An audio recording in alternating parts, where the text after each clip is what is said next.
Morning. All right. Hey, how's everyone doing? Good, good. So thanks for joining us this morning. I'm Albie Bocanegra, Futurist in Residence. That's it's coolest title ever, right? Okay, yeah, don't be jealous. I'm Futurist in Residence for the Smart Cities Council, and I'm thrilled to kick off our Sustainability Innovations event. And I think it's a great event because it promises to bring together some of the brightest minds in the industry so we can discuss the latest trends, innovations, and I think the most pressing issues for cities, for smart cities. And that's my bread and butter. That's what I do. That's what I focus on. As an urban futurist, those are the things I think about. I think about today's technology and challenges and the implications that they have on tomorrow. So it's a very practical futurism. It's not, I'm not thinking about flying cars and space travel and things like that. I mean, I do think about that, but that's not my job. It's take the practicality and the pragmatism of predicting and making bets on some of the things about cities, and that's exactly what we're doing in this room today. Now, we're going to explore a wide range of topics related to creating sustainable and livable cities, leveraging cutting-edge technologies, improving infrastructure, and ensuring that our buildings are smart and resilient. And so I know that you're going to find a lot of value in today's conversation, talking with your peers, but more than anything, being in the same room with a bunch of really smart people and having interesting conversations, I think where the gold is. And so I'm hoping that you're going to have that. Today we've brought in experts, industry experts, government officials, stakeholders, and everyone that's moving forward our cities into a sustainable direction, a smart direction, and a resilient direction. So I think that by bringing different perspectives, those are the best conversations to have. I firmly believe it's what I've done through my career as CTO of New York City or VP of Urban Tech Partnerships at MasterCard, et cetera, is when you bring in all the people into the conversation at the table, that's when you move forward. I think, working in silos and moving in silos doesn't really get anything accomplished. So that's what Smart Cities Council does, right? Is it brings in all the stakeholders into the conversation. And so I think that's really important. And who better than Smart Cities Council to do that work? I also believe in creating this honest broker of partnerships, of conversations, of thought leadership in order to ensure that nobody owns anything, right? And things transcend administrations, government agencies, relations, et cetera. It's an ecosystem, and I think Smart Cities Council has created a really valuable ecosystem, and so that's why I jumped at the chance to join as Futurist in Residence. So hope that you see the value in the conversations too, so you can join us as partners, members, et cetera. There's a lot of opportunities to do that. So today will be kind of a culmination of all those discussions. But then I'd also be remiss to not recognize our members, our partners, our sponsors that make all of these discussions happen. So just want to recognize JCI, Cyrodiil, Valmont, Bueno, AWS, VIRM, Vantic, Clearworld, Ingram Micro, XQ, and Trident. So a lot of great partners. These conversations definitely do not happen without our partners, but also doesn't happen without our attendees, our speakers, and people that kind of raise their hand and say, I've got something to share, I've got a best practice, I've got a solution, I've got something to bring into the conversation. And so I think that's what's important here. So definitely learn a lot today, listen a lot today, but engage with each other. On the breaks, have discussions, think about, what do we need today to move our cities forward, our local governments forward, our national governments forward? Because I was just recently at like a national diplomacy forum talking about how cities and local governments are really the key driver for diplomacy, for global diplomacy. It's not just national governments or state governments. A lot of it is happening from city to state, state to national, and then global. So I think kind of creating that open loop of discussion is super important. So glad to see we've got someone from national government. We've got some state government folks, local government. And that to me is the perfect circular government discussion that should be having all the time. And so speaking of which, we've got someone from our national government. So for our first keynote of the day, I want to welcome Chris Castro, the Chief of Staff to the Office of State and Community Energy Programs at the U.S. Department of Energy. So let's give Chris a hand for joining us and welcome him to the stage today. Chris. Thank you, sir. It's all yours. Wonderful. All right. Good morning, everyone. It's great to be here with you all today. I am stoked because Smart Cities Council is an organization that I've been a big fan of for a long time. I'm now 9 months into this role at the Department of Energy. I received an appointment to come up here last summer, and it has been an incredible roller coaster. I'm going to talk to you about some of the great resources that we have for states and tribal governments and local governments and even community serving institutions to help us accelerate towards this clean energy future that we're in. But taking a step back, before I got here, I was spending the last decade on the ground in the city of Orlando, Florida. I see many familiar faces in the room. It's great to see you all again. And I served there for Mayor Buddy Dyer as a senior advisor and our chief sustainability and resilience officer. So I was doing a lot of this work, and I remember back in 2015 here in DC, I was at the Smart Cities Week DC event. And that's when we first heard about the Smart Cities Challenge coming out of the USDOT. And we immediately jumped in following that event and pulled together an incredible proposal. Of course, we didn't win. Columbus was the great winner of that, but we were in the top 10 finalists. I'll tell you that we were very close to landing that. But then we heard about the Smart Cities Readiness Challenge at that same event. And sure enough, we were part of the first cohort that landed that opportunity with Smart Cities Council, built out our strategy, brought together our utility, our academic partners, our city, county, state government partners, our transit authority, our regional planning council, our community organizations. We all came together, and today it's called Future Ready Orlando. It's one of the leading strategic plans for cities to think about how do we move in a smarter and a more healthy, more sustainable direction. And so I encourage you all to check out that good work, both Greenworks Orlando, which is the department that I led, but also Future Ready Orlando, which is the initiative driving this smart city stuff forward.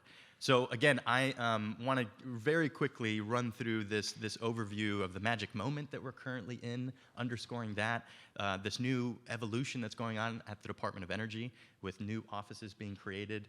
Of course, the IRA home energy rebates, which I think is a real catalyst to begin realizing a smart home and a smart community and a smart city, and certainly what we're doing around community engagement. So just diving in, I think it's important to set the stage around what our North Stars are and our core priorities. This administration, the Biden-Harris administration, really has come in with major priorities around improving public health and addressing this pandemic, right? Getting us back on track with our economy, making sure that we're building back a better economy. Of course, dealing head on with the racial injustice that we're dealing with and the reckoning that we faced because of the murder of George Floyd. And finally, of course, the climate crisis and what we're dealing with. And the idea here, though, is that these are true opportunities to move our country in a better direction, to onshore our supply chains and to boost domestic manufacturing, to create jobs in this space that ultimately are family-supporting, good-paying jobs, and ultimately addressing these inequities that we've been facing. Now, DOE's part in moving these climate goals forward are essentially noted here. We're trying to move towards a 52% reduction in our emissions by 2030, move our electric grid towards 100% clean energy by 2035, and eventually move towards that net zero economy by 2050 or sooner. And so these are the science-based targets, right, that we are all marching towards. Now, because of the last 20 plus years of advocacy and pushing Congress to do something, we finally, over the last year and a half, have seen an incredible moment. And of course, coming from Orlando, I get to bring some magic into this discussion, right? And so we are in a magic moment, if you don't know.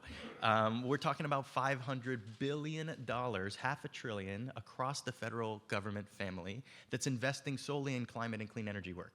We started with the bipartisan infrastructure law, that IIJA. We call that the backbone of this clean energy economy because it's building clean tech infrastructure, it's increasing climate resilience, it's investing in our workers. Secondly, it was the CHIPS and Science Act. This is what we call the brain of the clean energy economy, and it's really driving equitable clean tech innovation, investing more in our national labs and investing in semiconductor manufacturing here in this country, knowing that obviously chips are in pretty much every smart technology that we care about and we're trying to advance, right? From EVs to our thermostats to our heat pumps. And so we need to be controlling that and be less dependent on our partners overseas. And lastly, the Inflation Reduction Act. This is the lungs in the clean energy economy, breathing life into where we're going. And really, this provides and unlocks the incentives for the business and the consumers for us to actually drive this movement forward. So we're here at a magic moment. And I'll say that in addition to the investment in the federal government, just over the last 6 months, we've seen the private sector step up and invest over $460 billion in the US economy to build new battery plants and battery recycling plants, critical materials processing, offshore wind, the solar and the PV manufacturing that's coming on board. This is just a snapshot of some of those investments. 200,000 plus jobs in the clean energy and climate space over the last 6 months alone. And we're just getting started. There are a projection of nearly 10 million jobs as we look out over the next decade, right? So what is DOE doing? Well, Department of Energy for the last 45 years has been a research and development agency at its core. We have 17 national labs. We've been doing the hard work to actually get these technologies to be commercially viable and ready for mass market penetration.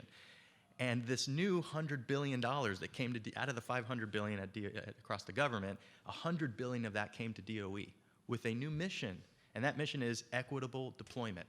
We're no longer thinking about research and development and demonstrations. It's a whole new muscle that we've never had. And that muscle needs to be built and flexed. And as a result, the secretary started to realign how DOE is organized. We actually have a new infrastructure pillar, Undersecretary for Infrastructure, as you can see there on the right. And under that, 8 program offices that have been created with that mission of equitable deployment. You have the Grid Deployment Office, GDO, that's solely focused on expanding transmission and distribution. We need to scale this 2x from what we currently have in order to actually meet our goals that we said earlier. We had the Manufacturing and Energy Supply Chains Office, what we know as MESC. That's really trying to invest in these battery plants and critical materials and battery recycling and the like, right, and much more. And certainly SCEP, State and Community Energy Programs. And this is the office that I have the honor of serving as the Chief of Staff and one of the leaders of. And our mission essentially is to partner with our states, our local and tribal governments, community organizations, to really catalyze local economic development and job creation through this lens of equitable clean energy solutions. We see a community not as a single building that we're putting solar on, but as a holistic group of institutions and neighborhoods and communities that ultimately can benefit from this magic moment that we're talking about. The challenge, I think, that we face in SCEP is that we're bringing a bunch of what has been fragmented programs across DOE into a new office. And of course, that comes with some challenges. You have some legacy staff, some historic staff who have been doing this work for decades plus, and then you have new staff that we're trying to bring in. And so our challenge ahead is being a whole that's greater than the sum of these individual parts. And you'll get into the individual parts here shortly. SCEP manages $16 billion, billion with a B, of formula grants, competitive grants, and technical assistance programs, all focused on driving this equitable clean energy future and prioritizing everything that we can to focus on equity and justice. Who here has heard of the President's Justice 40 executive order? The raise of a hand. Okay, not as many as I would have hoped or expected, but I will say, the first day in office, President Biden signed an executive order 14008 that focuses on driving an equitable clean energy future and taking climate action. And the goal is to get 40% of the benefits of all of these investments from CHIPS, from BILL, from IRA to flow to historically disadvantaged communities who have too long been left behind in accessing these opportunities to help them lower their cost and improve their quality of life. So there's a map that has been created called the Climate and Economic Justice Screening Tool, or CJST. It's been created by the White House Council on Environmental Quality. It is amazing because you can zoom in to your particular community and identify where in your community is historically disadvantaged or counts towards Justice 40 and why. Everything from energy issues, health issues, housing, legacy pollution, transportation, water and wastewater, and workforce development, a number of the factors that contribute to a prosperous community. So we are trying to focus on the program design of these grants to target Justice 40 implementation. So you'll see in the program designs of our funding announcements, they're critically focused on that. This is a messy org chart overview of how SCEP looks. Again, nearly 30 programs, different grant programs that we manage, $16 billion. When I got here in July of 2022, we were a $6 billion shop. And we had the weatherization assistance and the state energy programs. And then all of a sudden in October, Inflation Reduction Act is passed, and the Secretary aligns 4 of the provisions that came to DOE into SCEP. And that was an additional $10 billion. Those are the home energy rebates and building code provisions, which I'll quickly get into. So on the bill side, you have major investments in workforce development. At the top there, you can see $60 million of different training programs around energy auditing, around career skills that are on the job, hands-on skills training, and around building training and assessment centers, working with our community colleges and universities to build new centers that train the next generation of clean energy workers. We also have a number of new financing tools like the revolving loan fund. We're going to be spending $250 million to each state to build a new low-cost capital pool that can help nonprofits, small businesses, and governments to make these clean energy investments at a very low price point, right? And make those economics work. So new funding that's rolling out. And we also have one of the big grants is the EECBG, Energy Efficiency and Conservation Block Grant. This is the most flexible grant we have coming out of the department. And it literally goes to all 50 states, 5 territories, 1,878 cities, 744 tribal governments, and ultimately reaching 250 million Americans. This is an amazing investment, $550 million that's now starting to flow into our communities, and it's an opportunity for us to build these public-private partnerships and accelerate their work, leverage the capital that's coming down, because it's not a huge amount, as you can imagine, and leverage it with additional pools of capital to scale the work that we're doing. I'm also super excited about the public school funding and nonprofit funding. For the first time ever, DOE has money to support low-income school districts and our 501c3s, like our food banks and our homeless shelters and our child care facilities that often are pinched for their utility bills. And these grants will help them lower their costs by investing in smart energy efficiency solutions that can put more of their money to their mission, right? So I'm going to skip forward on the nonprofits. These slides I'm happy to share with you all so that you can share, but the nonprofits, the schools grants are coming out, the workforce training programs. Where I really wanted to get to is the Inflation Reduction Act, right? This is the $10 billion big kahuna. And for us, there are 2 really important programs that I feel could be the catalyst that we've been waiting for to accelerate smart homes, smart communities, smart cities. And those are the home energy rebates. It's $8.8 billion of rebates that are targeting our low and moderate income households primarily.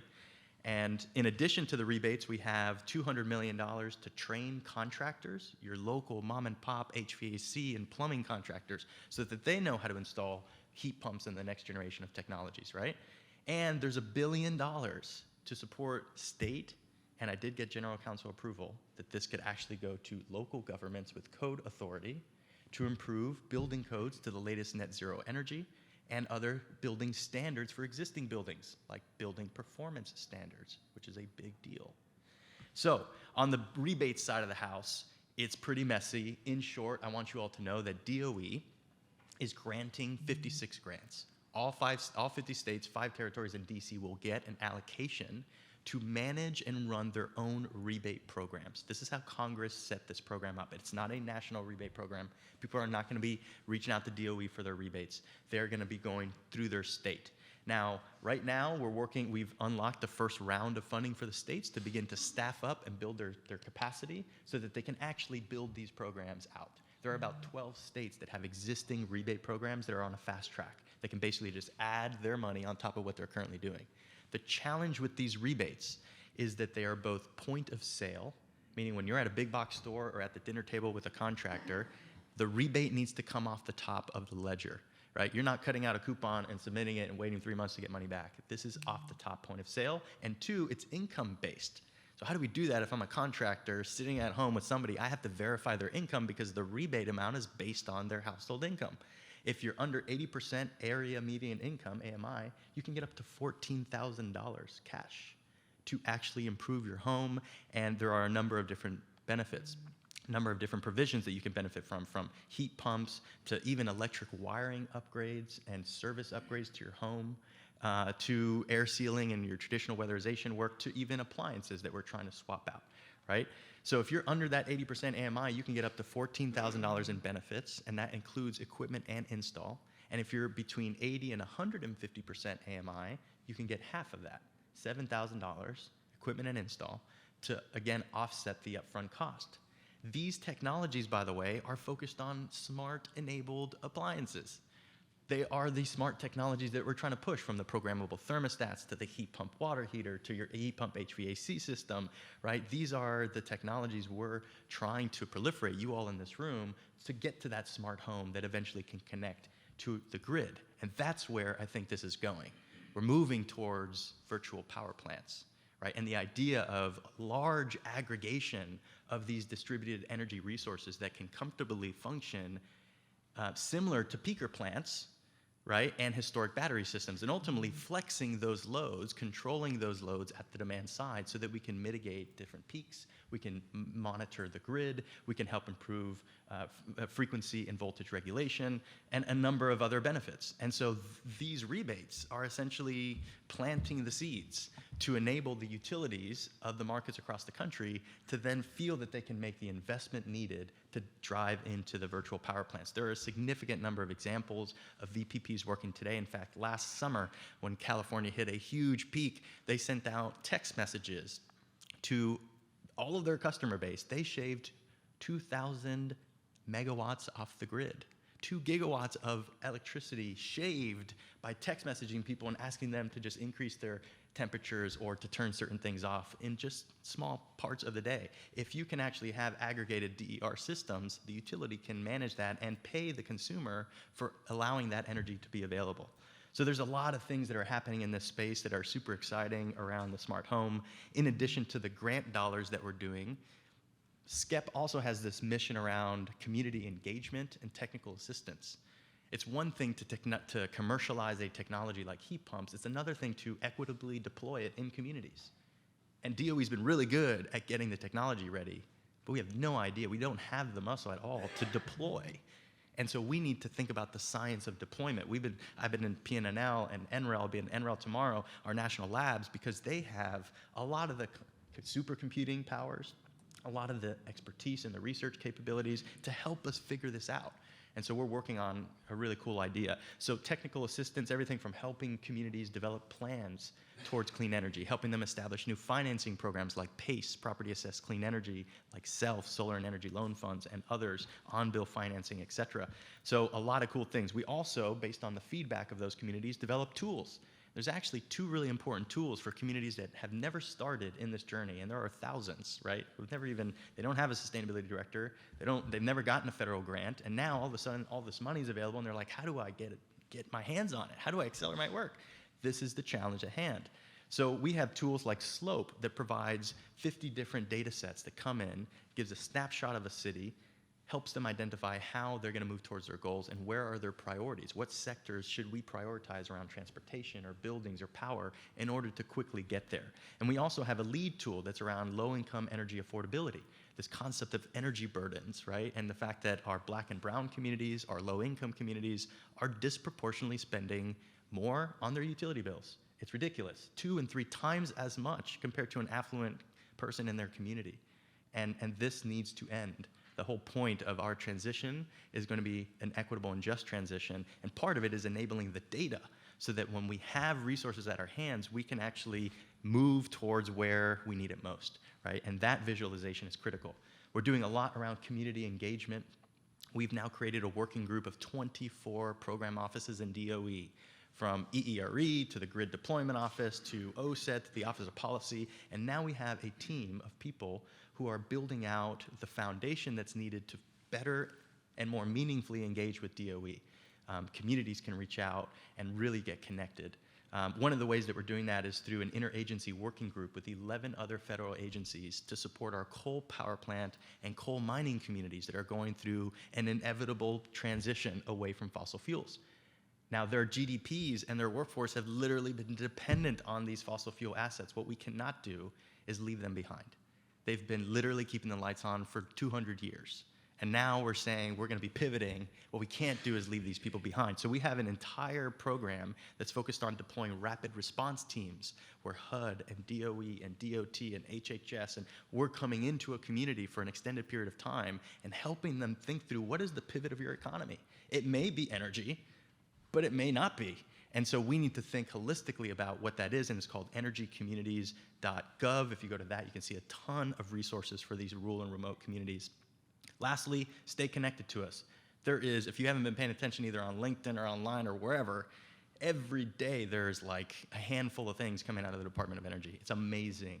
I can't even keep up with it, and I'm in there, right? And so stay connected, because these resources are coming out, and there are real opportunities to improve your work, and for you all as the private sector to work with the local governments and state governments that are ultimately getting a lot of these resources and create our P3s. This is a way for you, again, to see this as part of the capital stack. I've been telling businesses and utilities, these rebates should be seen as part of the capital stack. We should be thinking about new business models so that the $8.8 billion scales to $88 billion over the course of the next 5 years. We cannot solve this with $8 billion.